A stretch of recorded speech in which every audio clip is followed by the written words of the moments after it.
love to use bright colors, and I try to use a bunch of bright colors all the time.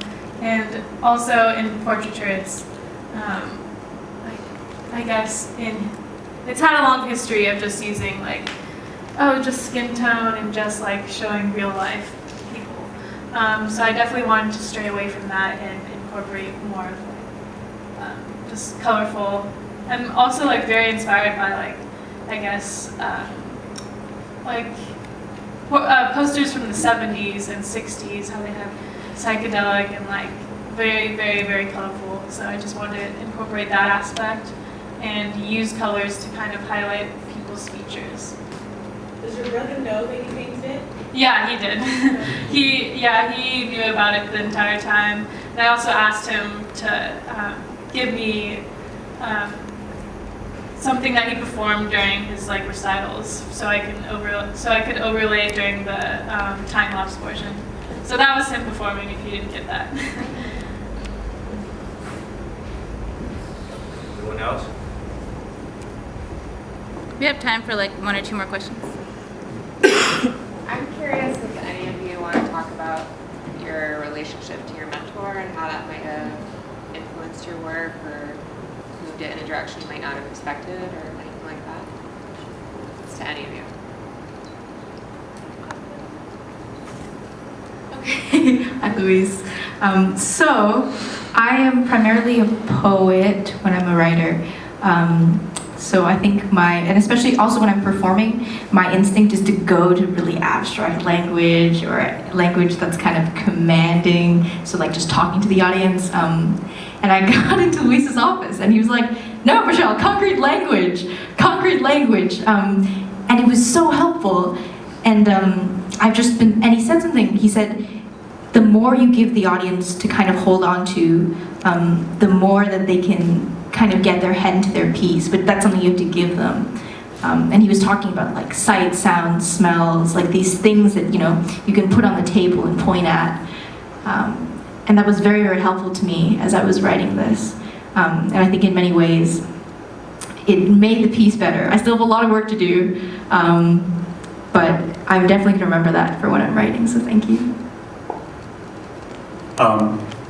If you guys don't remember, my mentor is Duncan Skiles, and what I kind of learned from him most was just how important it is just to be a nice guy.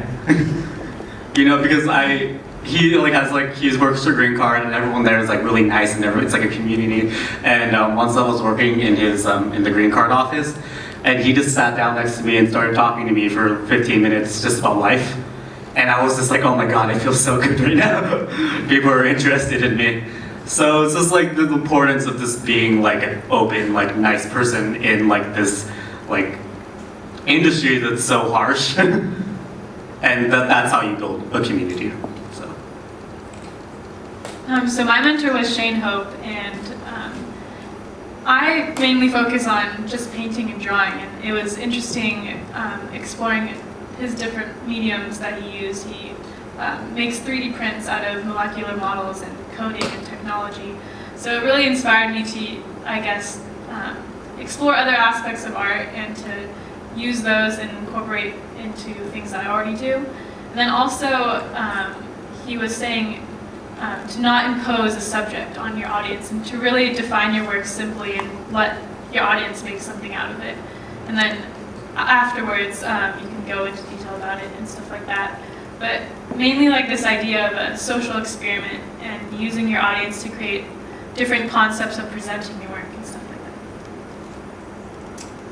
that. My mentor was Lee Newman. And I don't know if anything about working with her specifically affected the project I was working on, but I did learn a lot from her about the business of art. And we've been talking kind of among ourselves in the program about how art is work, and it's important to demystify art. I think there's sometimes a conception that artists go off into their little art caves and do whatever they do, and it's this sort of magical process, but really it's about just sitting down and doing the work.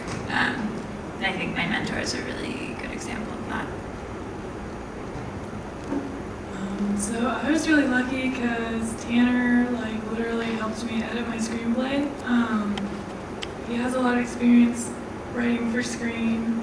And as someone who's comes from a prose background, when you try to transition into writing a screenplay, it's really hard because you want to control the entire image and you want to be a one-foot director while being the writer.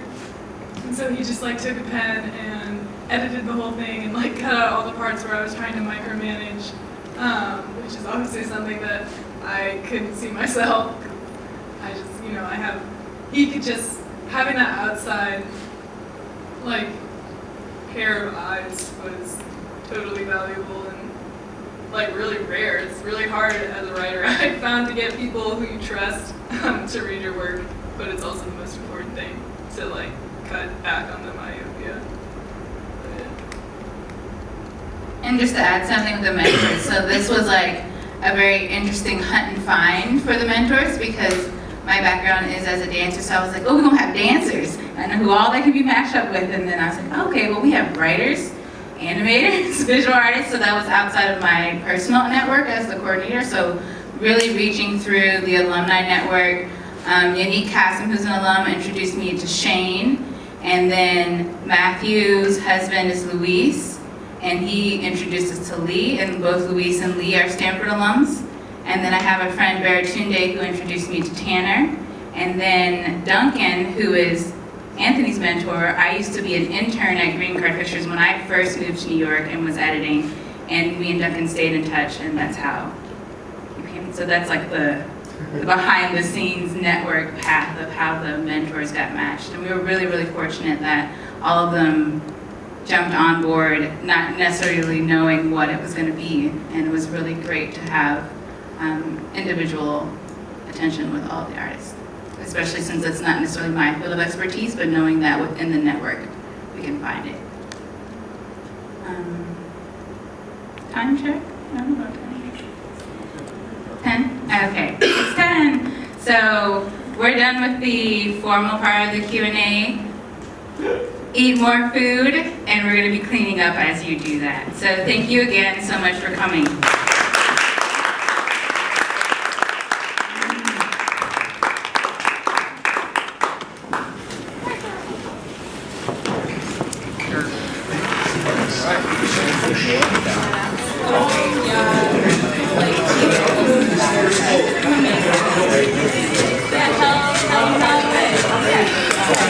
Sounds good.